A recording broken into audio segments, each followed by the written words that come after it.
പ്രേക്ഷകരെ, നിങ്ങൾ കോൺഫിഡൻ്റ് ഉടമ CJ റോയിയെ മറന്നു.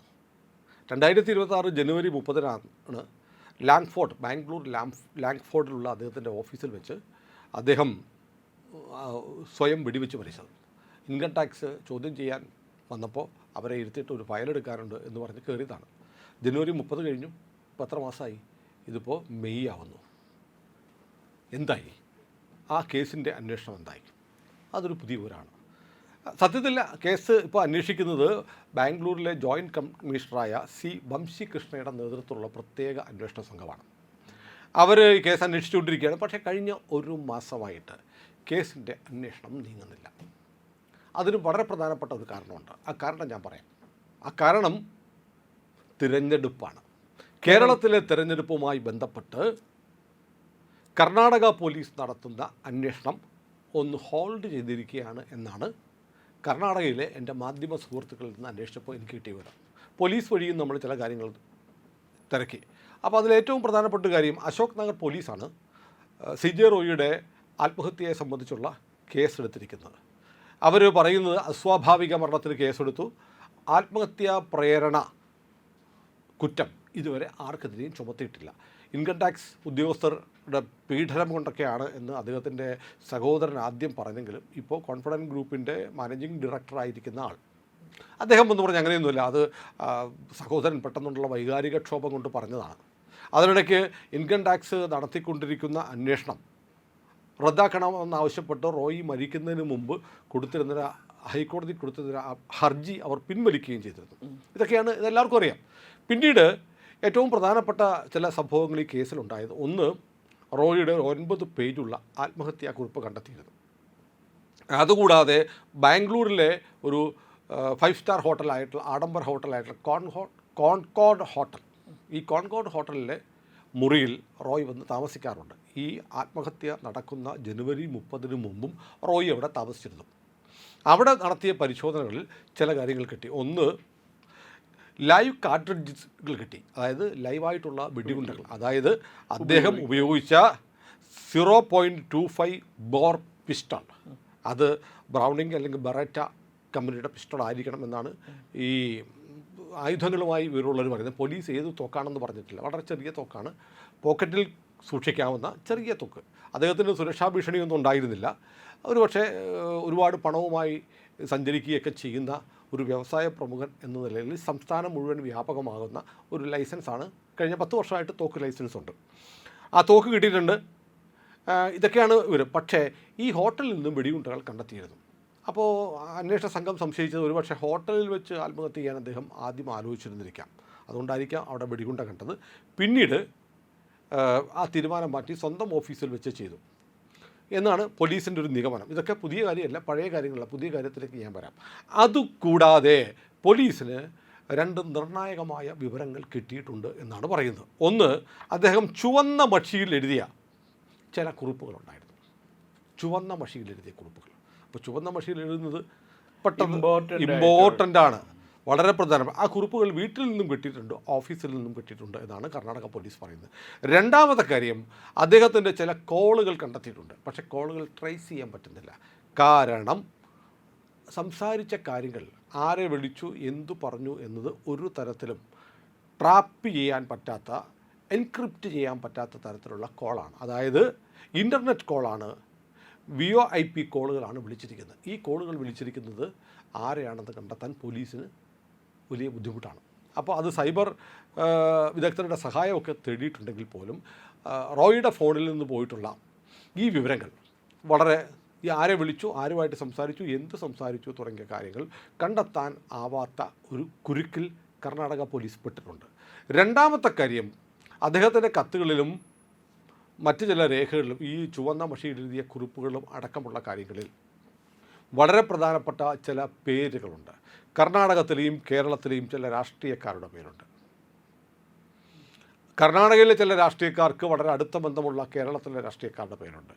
ഇനി ഏറ്റവും പ്രധാനപ്പെട്ടത്, ഈ ഡയറി കുറിപ്പുകളിൽ പേരുള്ള ചില ആളുകൾ കേരളത്തിലെ തിരഞ്ഞെടുപ്പിൽ മത്സരിക്കുന്നുണ്ട്. അതുകൊണ്ട് അവരെ തിരഞ്ഞെടുപ്പിന് തൊട്ട് മുമ്പ് ചോദ്യം ചെയ്യുന്നത് പ്രശ്നമാകും എന്ന് കരുതി. കോൺഗ്രസ് ആണല്ലോ അവിടെ ഭരിക്കുന്നത്. ആ കേസ് പതുക്കെ ഒന്ന് ഹോൾഡ് ചെയ്തിരിക്കുന്നു എന്നാണ് കർണാടകയിൽ നിന്നുള്ള വിവരം. അപ്പോൾ കേരളത്തിൽ തെരഞ്ഞെടുപ്പിൽ മത്സരിച്ച MLA ഭരണം കിട്ടിയാൽ മറ്റു ചില പദവികളിലേക്ക് എത്താവുന്ന ചില ആളുകൾക്ക് മുഖ്യമന്ത്രി പദത്തിലെത്താൻ സാധ്യതയുള്ള പലരുണ്ട്. അവരൊക്കെ ആയിട്ട് ബന്ധപ്പെടുന്ന ചില വിവരങ്ങൾ റോയിയുടെ ഡയറി കുറിപ്പുകളിൽ ഉണ്ടായിരുന്നോ എന്നുള്ള ആശങ്ക, സംശയം കർണാടക പോലീസിനുണ്ട്, കർണാടകയിലെ മാധ്യമങ്ങൾക്കുണ്ട്. പക്ഷേ ഇനി ഒരു കാര്യം ഉറപ്പാണ്, ഈ കേസന്വേഷണം മുന്നോട്ട് പോകണം.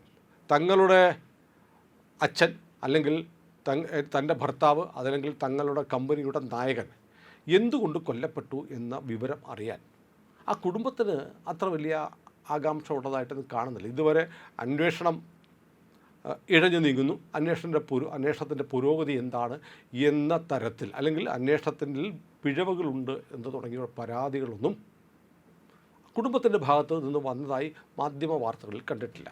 പിന്നെ അദ്ദേഹം ഒരു വിദേശ രാജ്യത്തിൻ്റെ ഈ ഡ്രഗ് കാർട്ടലൊക്കെ ആയിട്ട് ബന്ധപ്പെട്ട് വലിയ ആരോപണങ്ങൾ കേൾക്കുന്ന ഒരു രാജ്യത്തിൻ്റെ ഇവിടുത്തെ ഹോണററി കോൺസൽ ജനറൽ ആയിരുന്നു എന്നുള്ളത് വെച്ചിട്ട് ഒരുപാട് കോൺസ്പിറസി തിയറികളൊക്കെ നമ്മുടെ കേരളത്തിലുണ്ടായി. പക്ഷേ എന്തായാലും കേരളത്തിലെ തിരഞ്ഞെടുപ്പുമായി ബന്ധപ്പെട്ട് ഈ കേസ് കഴിഞ്ഞ ഒരു മാസമായി നീങ്ങുന്നില്ല. കാരണം ഫൈനൽ ചാർജ് കോടതി കൊടുക്കണം. അത് ആത്മഹത്യ എന്ന് തന്നെ പറഞ്ഞ് IT ഇൻകം ടാക്സ് ഡിപ്പാർട്ട്മെൻറ്റിൻ്റെ കാര്യത്തിൽ പ്രശ്നമില്ല, ആരും ആത്മഹത്യാ പ്രേരണം ചുമത്തിയിട്ടില്ല. ഇൻകം ടാക്സ് ജീവനക്കാരെ ചോദ്യം ചെയ്തിട്ടുണ്ട്, അദ്ദേഹത്തിൻ്റെ ബന്ധുക്കളെ വിദേശത്ത് വന്ന മുറയ്ക്ക് ചോദ്യം ചെയ്ത് മൊഴിയെടുത്തിട്ടുണ്ട്. അതുകൊണ്ട് കേസ് ക്ലോസ് ചെയ്യാനാണ് കർണാടക പോലീസ് ആഗ്രഹിക്കുന്നത്. പക്ഷേ അതിനു മുമ്പ് ഈ ഡയറിയിൽ പേര് പറഞ്ഞിട്ടുള്ള ആളുകളെ ചോദ്യം ചെയ്യണം. അപ്പോൾ അതുകൊണ്ട് ഈ സമയം ചോദ്യം ചെയ്യാൻ പറ്റിയ സീസൺ മോശമാണ്. അതുകൊണ്ട് തെരഞ്ഞെടുപ്പ് കഴിഞ്ഞിട്ട് അതിൻ്റെ നടപടിക്രമങ്ങളുമായിട്ട് മുന്നോട്ട് പോകാം എന്ന തരത്തിലാണ് കർണാടക പോലീസ് ആലോചിക്കുന്നതെന്ന് പറയുന്നു. പക്ഷേ ഈ ഡയറിയിൽ പേരുള്ള ആരെങ്കിലും ഇവിടെ ക്യാബിനറ്റ് റാങ്കിലുള്ള പൊസിഷനിലേക്ക് വന്നാൽ ചോദ്യം ചെയ്യാതെ തന്നെ കേസ് കർണാടക പോലീസ് അവസാനിപ്പിച്ചു എന്ന് വരാം. കർണാടകയിലും ചില കോൺഗ്രസ് നേതാക്കന്മാർ മലയാളികൾ മന്ത്രിമാരൊക്കെ ആയിരുന്നിട്ടുണ്ട്. അതിസ്വാധീനമുള്ള ചില ആളുകൾ കർണാടകയിലുണ്ട്. ഏതായാലും CJ റോയിയുടെ മരണം, CJ റോയി ജനുവരി 30 ജീവിതം അവസാനിപ്പിച്ചതുപോലെ ഈ കേസും അട്ടിമറിക്കപ്പെടാൻ സാധ്യതയുണ്ട്. അട്ടിമറിക്കപ്പെടാൻ എന്ന് പറഞ്ഞാൽ അത് കൊലപാതകമല്ല എന്ന് വ്യക്തമാണ്. അദ്ദേഹം ആത്മഹത്യ ചെയ്തു. എന്തുകൊണ്ട് ആത്മഹത്യ ചെയ്തു എന്നുള്ള വിവരം അന്വേഷിച്ച് തേടി പോകാൻ കർണാടക പോലീസിന് താല്പര്യമില്ല. അതിൻ്റെ വിവരങ്ങൾ പുറത്തു വരണമെന്ന് കുടുംബത്തിനും കമ്പനിക്കും താല്പര്യമില്ല എന്ന തരത്തിലേക്കാണ് പോകുന്നത്. കേരളത്തിലെ തെരഞ്ഞെടുപ്പുമായിട്ട് ഇതിന് ബന്ധമുണ്ട് ഈ അന്വേഷണം നീങ്ങാത്തതിന് എന്നാണ് പൊതുവിൽ പറയപ്പെടുന്നത്. അത് സ്വാഭാവികമാണ്. സുനിൽ ഇപ്പോൾ പറഞ്ഞില്ലേ, റോയ് കുറേ ഫോൺ കോൾ ചെയ്തിരുന്നു എന്ന് പറയുന്നുണ്ട്. Internet call, voice over internet protocol എന്ന് പറയുന്നത്. അപ്പോൾ അത് ശരിക്കും പറഞ്ഞാൽ അത് ആരെയാണ് ബന്ധപ്പെട്ടതെന്നും എന്താണ് സംസാരിച്ചതെന്നും പറയാനുള്ള സാങ്കേതിക വിദ്യ ഉണ്ട്. പിന്നെ നമുക്ക് വേണം അത് ഉപയോഗപ്പെടുത്താതിരിക്കാൻ വേണമെങ്കിൽ. സാങ്കേതിക വിദ്യ ഇല്ല എന്നൊക്കെ പറഞ്ഞു. ഇപ്പോൾ പണ്ടത്തെ പോലെ അല്ലല്ലോ. ഒരു കേസ് ഇങ്ങനെ വന്നു, ഇതുപോലൊരു കേസ് വന്നു, ഒരു ഫോൺ ചെയ്തതിൻ്റെ റെക്കോർഡ് കിട്ടണം എന്നുണ്ടെങ്കിൽ തീർച്ചയായിട്ടും കർണാടക പോലീസിന് CBIയെയോ അതല്ലെങ്കിൽ ഇന്റർപോളിനെ തന്നെ ബന്ധപ്പെടാവുന്നതാണ്. പക്ഷേ നമ്മുടെ നാട്ടിൽ സംഭവിക്കുന്നത് ചില ആളുകളൊക്കെ ഫോണിലൊക്കെ വിളിച്ച് സ്ത്രീകളെയൊക്കെ ഇൻ്റർനെറ്റ് കോൾ വിളിച്ച് ശല്യം ചെയ്യും, പരാതി കൊടുക്കും. പോലീസ് സൈബർ സെല്ല് പറയുന്നത് അത് കണ്ടുപിടിക്കാൻ വലിയ പാടാണ്. അത് അവർക്ക് ജോലി എടുക്കാനുള്ള ബുദ്ധിമുട്ട് കാരണമാണ്. അവർക്ക് കുറച്ച് ബുദ്ധിമുട്ടണം. അപ്പോൾ പലപ്പോഴും ഈ ടെലിഫോൺ ടവർ വഴി ഏത് മെസ്സേജൊക്കെ എവിടെ നിന്നാണ് എവിടേക്കാണ് പോയിരിക്കണതെന്ന് അറിയാനായിട്ട് ഉള്ള സാങ്കേതിക വിദ്യ ഉണ്ടല്ലോ ഇഷ്ടം പോലെ. IP നമ്പർ വെച്ച് കണ്ടുപിടിക്കാം കമ്പ്യൂട്ടറിൻ്റെ. പിന്നെ എന്താ ഇവർക്ക് ഇത് കണ്ടുപിടിച്ചുകൂടാ? അതിപ്പോൾ ഒരു കാരണമുണ്ട്. നമ്മുടെ രോഹിത് വെമുല എന്ന് പറഞ്ഞ ഒരു പയ്യൻ, ദളിത് പയ്യൻ ആണ്, ക്ലെയിം ചെയ്ത് ഒരു വിദ്യാർത്ഥിയുണ്ട് ഹൈദരാബാദിലെ സെൻട്രൽ യൂണിവേഴ്സിറ്റിയിൽ ആത്മഹത്യ ചെയ്തു. ഉടനെ തന്നെ അതിന് സ്മൃതി ഇറാനി, പിന്നെ മറ്റേ ഒരു ലക്ഷ്മൺ എന്തൊക്കെ പറഞ്ഞ ഒരു ആന്ധ്രാപ്രദേശിൽ നിന്നുള്ള അദ്ദേഹം ഗവർണർ എന്തൊക്കെയാണ് ഇപ്പം. അദ്ദേഹം വന്ന് മന്ത്രിയായിരുന്നു, സഹമന്ത്രിയായിരുന്നു. അദ്ദേഹത്തിൻ്റെ പേരിലും ആരോപണങ്ങളുണ്ടാക്കി SFIക്കാരും മാർക്സിസ്റ്റുകാരെല്ലാവരും ബഹളം ഉണ്ടാക്കിയിരുന്നു ആന്ധ്രാപ്രദേശിലും തെലങ്കാനയിലൊക്കെ. ഇവർ ഒരു കാര്യം മാത്രം അന്വേഷിച്ചില്ല, ഇയാളുടെ മൊബൈൽ ഫോൺ ഇയാൾ ആരുമായിട്ടാണ് ആത്മഹത്യ ചെയ്യണതിന് മുമ്പ് മണിക്കൂറുകളോളം സംസാരിച്ചിട്ടുണ്ടെന്നുള്ളത് അവർ അന്വേഷണം നടത്തിയിട്ടില്ല. അതും അന്വേഷണം നടത്തിയിട്ട് കവറപ്പ് ചെയ്തൊന്നും അറിയില്ല. കാരണം ഞാൻ അവിടെയുള്ള ABVP സുഹൃത്തുക്കളൊക്കെ വിളിച്ച് ചോദിച്ചു നോക്കി. അപ്പോൾ അവർ പറഞ്ഞു അയാൾക്ക് ഫോൺ ഉണ്ടായിരുന്നു, ഫോൺ നമ്പർ ആർക്കും ഷെയർ ചെയ്തിട്ടില്ല, ഇപ്പോൾ ആ ഫോൺ കാണാനില്ല എന്നൊക്കെയാണ് പറയണതെന്ന് പറഞ്ഞു. ഒരു PhD സ്കോളർ, 30 വയസ്സോ 32 വയസ്സോ ഒറ്റ പ്രായമുണ്ട്, മാസം നല്ല എന്താ സ്റ്റൈപ്പൻ കിട്ടുന്നുണ്ട്. അയാളുടെ കയ്യിൽ മൊബൈൽ ഫോൺ ഇല്ല എന്ന് പറഞ്ഞാൽ ഞാൻ വിശ്വസിക്കില്ല. അയാൾക്ക് മൊബൈൽ ഫോൺ ഉണ്ടായിരുന്നു. അയാൾ ആത്മഹത്യ ചെയ്യുന്നതിന് മുമ്പ് മണിക്കൂറുകളോളം ആരുമായിട്ട് സംസാരിച്ചുകൊണ്ടിരുന്നിരുന്നു. എന്നിട്ട് കുറ്റം മുഴുവൻ വന്നത് ഈ കേന്ദ്രത്തിലെ മാനവശേഷി വികസന വകുപ്പ് മന്ത്രാലയത്തിനും അതിൻ്റെ സഹമന്ത്രിക്കും നേരെയായിരുന്നു. അപ്പം ഇത് പതിവാണ് ഇങ്ങനെയുള്ള കേസുകൾ അന്വേഷിക്കാതിരിക്കുക. ഉദാഹരണത്തിന് ഞാൻ വേറൊരു കാര്യം പറയാം. നമ്മുടെ ബ്രിട്ടാനിയ രാജൻ പിള്ള, എന്തിനാണ് അദ്ദേഹത്തെ അറസ്റ്റ് ചെയ്ത്, എന്തിനാണ് ജയിലിൽ കൊണ്ടിട്ടത്? അദ്ദേഹത്തിന് ജാമ്യം ലഭിക്കാത്ത വകുപ്പിലാണോ അറസ്റ്റ് ചെയ്തിരുന്നത്? ജാമ്യം ലഭിക്കാത്ത രീതിയിലുള്ള എന്ത് കുറ്റമാണ് ഇന്ത്യയിലെ ഏറ്റവും വലിയ ബിസിനസ് ബാരണിൽ ഒരാളായ ജനാർദ്ദൻ പിള്ളയുടെ മകൻ രാജൻ പിള്ള ചെയ്തത്? ഇതൊന്നും ഒരു കാലത്തും ഇനി വിളിച്ചത് വരാൻ പോകുന്നില്ല. CJ റോയി അതുപോലെ തന്നെയാണ്. മലയാളി ആയ ഒരു വ്യവസായി ഇന്ത്യയിലും വിദേശത്തും ദുബായിലും ഒക്കെ ആയിട്ട് വലിയ സംരംഭങ്ങൾ, ഒരുപാട് പ്രൊജക്റ്റുകൾ തീർത്തു. ആക്ഷേപങ്ങൾ സ്വാഭാവികമായും ഒരു വലിയ വ്യവസായിയായിട്ട് വളരുമ്പോൾ സ്വാഭാവികമായും ആളുകളുടെ ശത്രുതയൊക്കെ ഉണ്ടാകാം. ഏതായാലും മലയാളിക്ക് അഭിമാനത്തോടെ പറയാവുന്ന ഒരു സംരംഭകനായിരുന്നു CJ റോയി. അദ്ദേഹം വളരെ പെട്ടെന്ന് ജീവിതം അവസാനിപ്പിച്ചു പോയതിൽ നമുക്കൊക്കെ വലിയ ദുഃഖമുണ്ട്. കേരളത്തിന്, മലയാളിക്കൊരു വലിയ നഷ്ടമാണ് റോയിയുടെ അകാലത്തിലുള്ള മരണം. ഏതായാലും അതിൻ്റെ പിന്നിൽ ഈ ആദ്യമൊക്കെ പറഞ്ഞത് വലിയ സോഷ്യൽ മീഡിയ ക്യാമ്പയിനാണ്. മോദി കൊന്നു, മോദിയുടെ IT കൊന്നു, പീഡിപ്പിച്ചു കൊന്നു. അതൊക്കെ ഒടുങ്ങി. അത് കിട്ടുന്ന അവസരത്തിൽ നരേന്ദ്രമോദിക്കെതിരെ ഈ വിദ്വേഷം പരത്താൻ ഇവിടെ സുഡാപ്പികൾ മാത്രമല്ല, ചില ക്രിസ്ത്യൻ നാമധാരികളും വലിയ സോഷ്യൽ മീഡിയയിൽ. നൈജീരിയയിൽ ഭൂകമ്പം ഉണ്ടായാൽ അതിന് ഉത്തരവാദി നരേന്ദ്രമോദി, ജപ്പാനിൽ സുനാമി തരംഗം ആഞ്ഞടിച്ചാൽ അതിന് ഉത്തരവാദി നരേന്ദ്രമോദി എന്ന് പറയുന്ന ആൾക്കാരാണ് കേരളത്തിലെ രാഷ്ട്രീയ. ഗ്യാസിന് വില കൂട്ടി, പെട്രോളിന് വില കൂട്ടും, നരേന്ദ്രമോദിയാണ് കാരണം. ഇന്നലെ ഞാൻ മറ്റേ അടുപ്പുകൂട്ടി ചാനലില്ലേ, അതിനകത്ത് കണ്ടു, അല്ല ഇത് മോദി ഫെബ്രുവരി 28 യുദ്ധം തുടങ്ങി ഇസ്രായേൽ. അതിന് 25-ാം തീയതി മോദി പോയി ബെഞ്ചമിൻ നെതന്യാഹുവിനെ കെട്ടിപ്പിടിച്ചു. അപ്പോൾ അതാണ് യുദ്ധത്തിന് കാരണം. കെട്ടിപ്പിടിച്ച് കഴിഞ്ഞിട്ട് ബെഞ്ചമിൻ നെതന്യാഹുവിൻ്റെ ചെവിയിൽ പറഞ്ഞു താങ്ങിക്കോട്ടോ, അവൻ അടിച്ചോ എന്ന് പറഞ്ഞു. അപ്പോൾ അതുകൊണ്ട് മോദി രാജിവെക്കണം. അപ്പം ഏതായാലും ഈ CJ റോയി കേരളത്തിലെ ഒരു നിറസാന്നിധ്യമായിരുന്നു. അദ്ദേഹത്തെ പോലുള്ള വ്യവസായികൾ ഇനിയും ഉണ്ടായി വരണം. എങ്കിലാണ് കേരളത്തിന്, നമ്മൾ സംരംഭകർ, കേരളത്തിൽ അഭിമാനിക്കാവുന്ന സംരംഭകരുണ്ടായി വന്നാലേ നമുക്കും രാജ്യത്തിനും ഒക്കെ ഗുണമുണ്ടാവുള്ളൂ. പക്ഷേ അദ്ദേഹം എന്തിനു മരിച്ചു എന്നുള്ളത് അറിയാൻ ഒരു സാമാന്യന കൗതുകമുള്ള എല്ലാവർക്കും താല്പര്യമുണ്ട്. പക്ഷേ അതിൻ്റെ വിവരങ്ങൾ പുറത്തേക്ക് വരുന്നില്ല.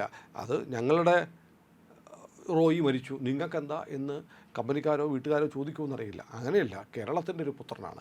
അദ്ദേഹത്തിൻ്റെ മരണത്തിലേക്ക് നയിച്ചത് എന്തുകൊണ്ടാണ് എന്ന് അറിയാനുള്ള താല്പര്യം സ്വാഭാവികമാണ്. പക്ഷേ അന്വേഷണം ഇപ്പോൾ നിന്നിരിക്കുകയാണ്. കേരളത്തിലെ തെരഞ്ഞെടുപ്പ് കഴിഞ്ഞതിന് ശേഷം ഫൈനൽ ചാർജ് ഷീറ്റ് കൊടുക്കും എന്നൊക്കെയാണ് കേൾക്കുന്നത്. അപ്പോൾ കേരളത്തിലെ തെരഞ്ഞെടുപ്പും ഇതുമായിട്ട് എന്താണ് ബന്ധം? സിമ്പിൾ. ചില രാഷ്ട്രീയക്കാരുടെ പേര് അദ്ദേഹത്തിൻ്റെ ഡയറി കുറിപ്പുകളിൽ നിന്നും ഒക്കെ കിട്ടിയിട്ടുണ്ട്. അവരിൽ ചില തെരഞ്ഞെടുപ്പിൽ മത്സരിക്കുന്നുണ്ട്. അവരെ തെരഞ്ഞെടുപ്പിന് മുമ്പ് ചോദ്യം ചെയ്താൽ അവരുടെ രാഷ്ട്രീയ കരിയറിന് ദോഷമുണ്ടാകും എന്ന് കരുതുന്നു. പക്ഷേ ഞാൻ കരുതുന്നില്ല. ഈ പറയുന്നത് പോലെ ഒരു ഭരണമാറ്റം ഉണ്ടായി വന്നാൽ ഈ പറഞ്ഞ ആളുകളെ ചോദ്യം ചെയ്യാൻ കഴിയില്ല. അന്വേഷണം അവസാനിക്കാൻ പോവുകയാണ് എന്നാണ് മനസ്സിലാക്കേണ്ടത്. അപ്പോൾ ഇത് ക്ലോസ് ചെയ്ത് സൂയിസൈഡ് എന്നെഴുതി അവിടുത്തെ അശോക് നഗർ പോലീസ് കോടതിയിൽ ചാർജ് കൊടുത്ത് അന്തിമ റിപ്പോർട്ട് കൊടുക്കും എന്നുള്ള വാർത്ത തിരഞ്ഞെടുപ്പ് കഴിഞ്ഞ് വലിയ താമസമില്ലാതെ വരും എന്ന് നമുക്ക് കരുതേണ്ടിയിരിക്കുന്നു. അപ്പോഴും നമ്മുടെ ഉള്ളിൽ ഒരു നോവായി ബാക്കി ഉണ്ടാവും. നമുക്ക് പ്രിയപ്പെട്ട ഒരു മലയാളി എന്തുകൊണ്ട് വളരെ പെട്ടെന്ന്, ഒരാളും പ്രതീക്ഷിച്ചില്ല. നമ്മളിതുപോലെ സ്റ്റുഡിയോയിലിരിക്കുമ്പോഴാണ് വാർത്ത വരുന്നത്. ഞെട്ടിപ്പോയി, CJ റോയി മരിച്ചോ? ഒരു ഷോക്കിംഗ് ന്യൂസായിരുന്നു. ആ ഷോക്ക് മലയാളിയുടെ മനസ്സിൽ എപ്പോഴുമുണ്ട്. ഉത്തരം കിട്ടുമോ എന്നറിയില്ല, കാത്തിരിക്കാം. പ്രിയപ്പെട്ട പ്രേക്ഷകരെ, ഇന്ത്യ ലൈവ് സബ്സ്ക്രൈബ് ചെയ്തിട്ടില്ലെങ്കിൽ ഉറപ്പായും ഇന്ന് തന്നെ ചെയ്യണേ.